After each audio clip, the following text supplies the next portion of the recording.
Kumusta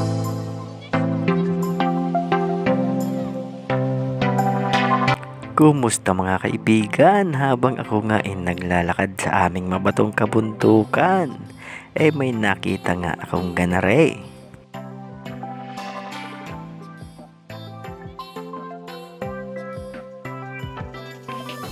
So are fossilized na, naging bato na laman dagat.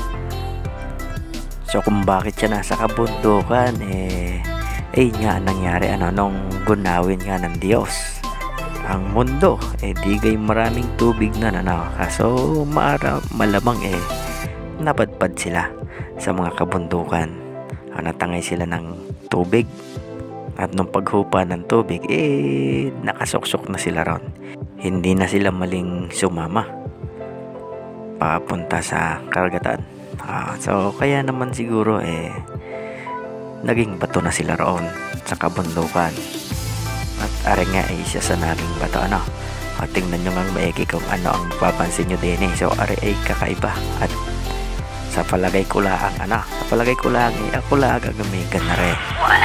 So kung maraming mayroong mga fossilized na kabibe at iba't iba pa na fossilized na laman dagat baka ako lang talaga ang may ganare. So nawala na yung kanyang mutya So kung mapapansin nyo din sa bilog na pero iyan ay bato. Nawala na yung kanyang bilog na mutya. So ang natira na lang ay aring kanyang bahay na fossilized na rin. Pero mas maganda sana kung nandini pa yung kaniyang mutya mismo, yung bilog nga na nakahulma doon. So pagkakuha ko nga sa batuhan hinahanap ko wala na. Malamang may nakakuha na o natangay na. Natagay ng agos kapag umuulan.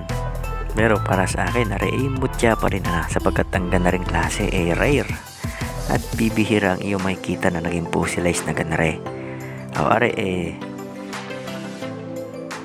So hindi naman siya seashells, hindi siya seashells o yung mga laman dagat na may shell. Yung popper fish. Alam nyo ga ang popper fish? Yung nakakalason na isda, yung butite.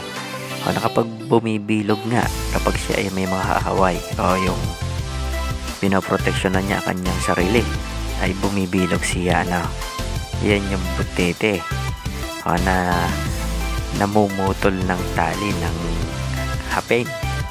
Kapag manipis ang iyong nylon at ikaw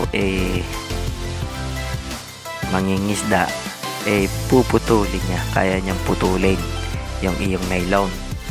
Gayaan katindi ang ngipin ng butite. So yung butiting laot at iyan nakakalason niya kapag inyong kinain.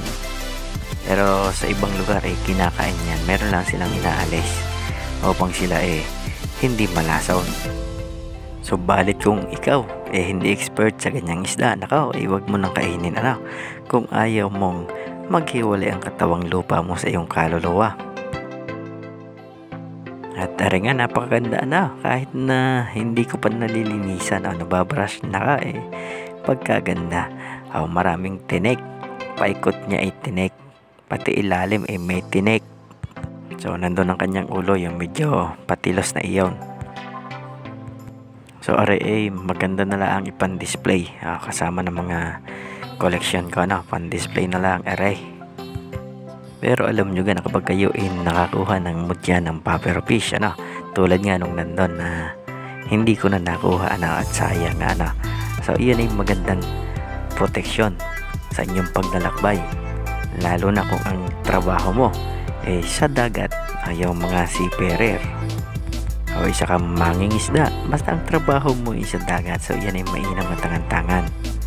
So mainam din iyan na pampaswerte sa pangingisda. Ganon din naman kung ikaw nagtitinda ng mga laman dagat sa inyong mga palengke. Yan ay mahusay din na tangan-tangan sa pagtitinda ng mga panindang laman dagat niya. So bagamat hindi natin nakuha ang kanyang mutya talaga pasalamat pa rin ako, at ako pinagkalooban ng ganare. Bibihira talaga. So ayun, hanggang sa muli mga kaibigan, shout out sa iyo. Jan Alog. Hanggang sa muli, good luck, God bless at ingat kayo palagi.